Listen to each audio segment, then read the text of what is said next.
Hello team and family, this is video number 3 over ratios, rates, tables, and graphs. A shower uses 12 gallons of water in 3 minutes. Complete the table and graph.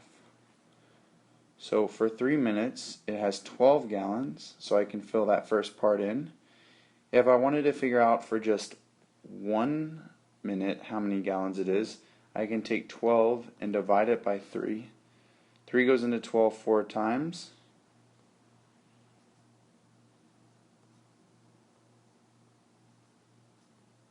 Three times 4 is 12. 12 minus 12 is 0.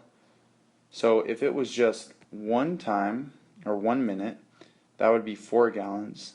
So 2 minutes would have to be 8 gallons.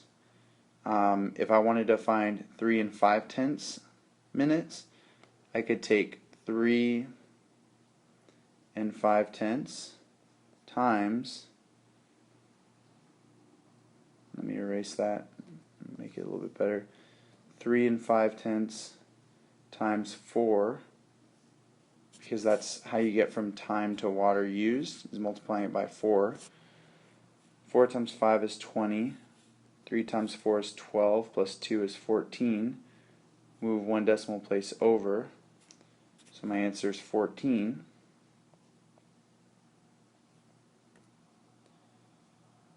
If I wanted to figure out how much time it takes for 20 gallons of water to be used, I could do the opposite of multiplying, which is dividing. So 20 divided by 4 is 5. So that's how many minutes, and 5 times 4 gets me 20. And then for 6 and 5/10, I would do 6 and 5/10 times 4. 4 times 5 is 20. 4 times 6 is 24, plus 2 is 26. Move my decimal over 1 time, so I move it over once. So my answer is 26. So now that I filled in my table, and I just basically took the independent variable, or time, and I multiplied it by 4 to get water used, I'm now going to graph each point. I'm going to start with 2, 8, and graph that on my coordinate plane. Then I'm going to do 3, which is in between 2 and 4, and go up to 12. And then I should be able to figure out that 12 is in between 8 and 16 in the middle. So I'll put another point there.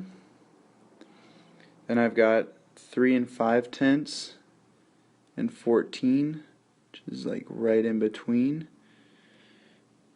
And then I have 5 and 20. And 20 is in between 24 and 16. So 5 and 20. And then my last one is 6 and 5/10 and 26. And 28 is in between 32 and 24. So I'm going to want to be a little bit below that when I plot this. So my answer should be right around there. And if I've done it correctly, those points should form a straight line.